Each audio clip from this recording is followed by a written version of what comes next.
Now, what are lysosomes? When there are components inside a cell that are no longer of any use or are of foreign origin, the lysosome gobbles it up and breaks it down to smaller components, releasing it out of the cell.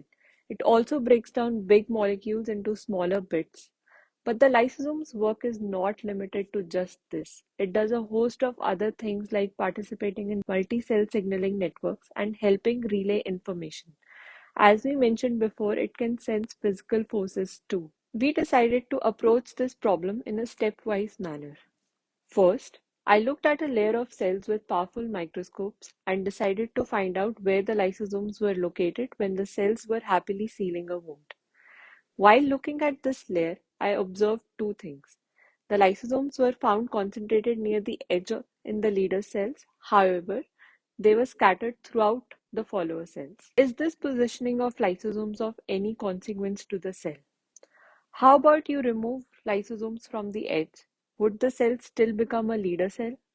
There was one way to verify this, changing the positioning of lysosomes inside the leader cells.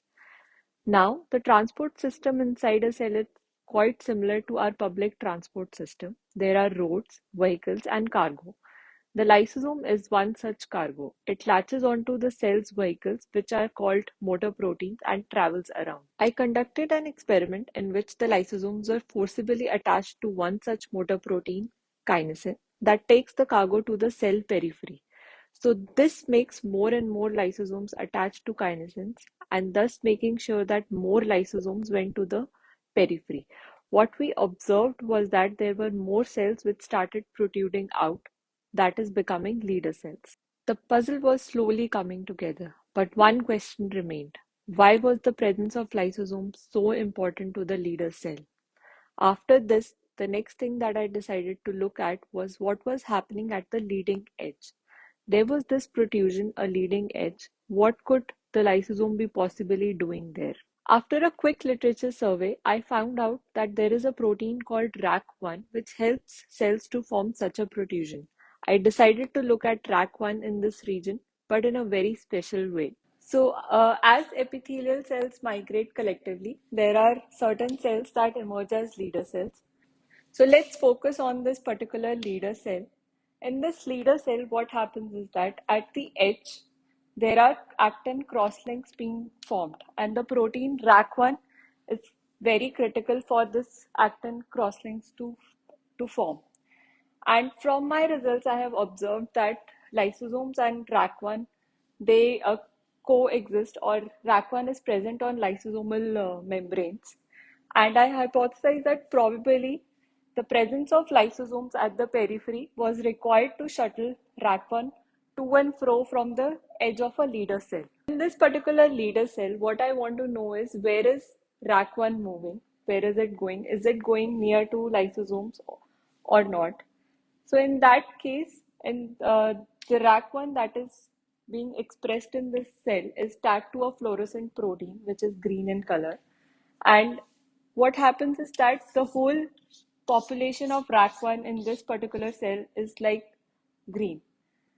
It's you can compare it to a group of people, let's say 100 people wearing all of them wearing green t-shirts.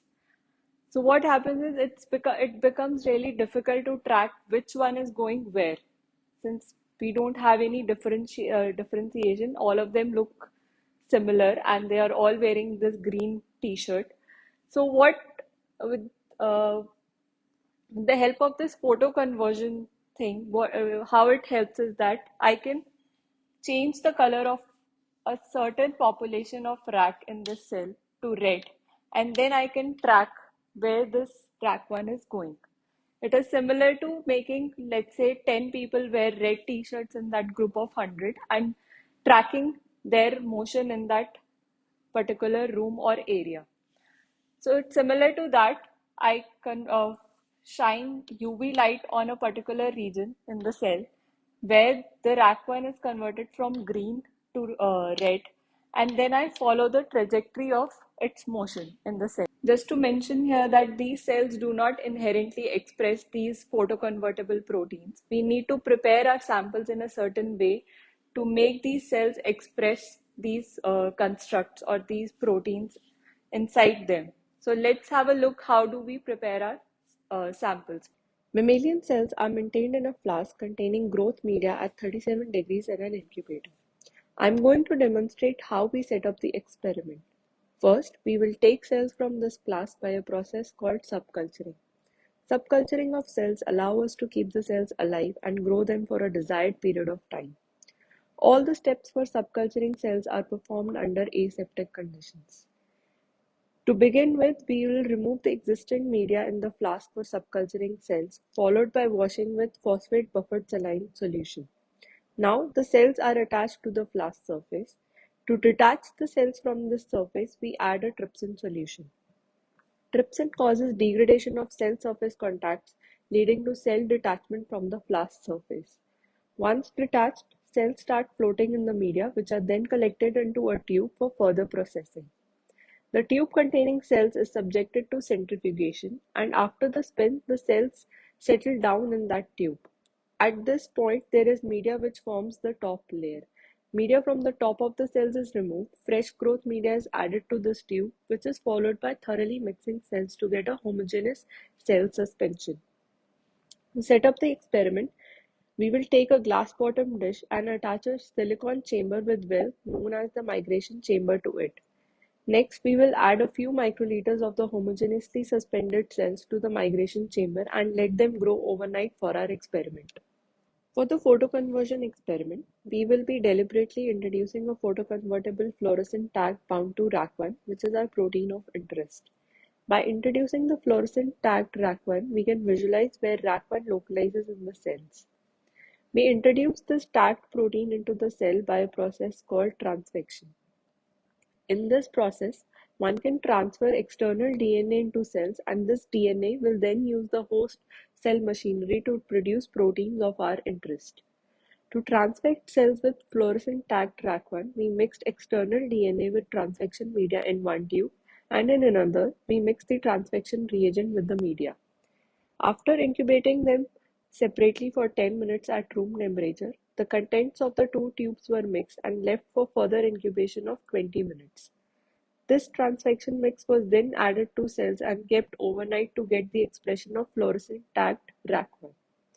To label lysosomes, cells were incubated with a fluorescent dye that would accumulate in the lysosome and help us track them during our live imaging experiments. We established a link between leader cell formation, lysosomes, and RAC1.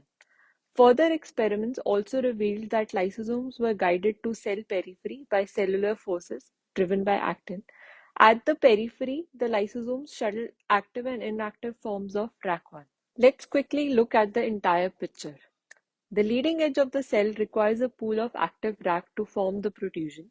Once the RAC1 has done its job at the periphery and becomes inactive and it needs to be removed. The lysosomes come in useful here as they clear away the inactive forms of RAC1 from cell periphery. Now that we have seen these observations in cell cultures, in future it may help to look at these processes in mouse models. I would also like to characterize the fundamental differences between leader cells and follower cells.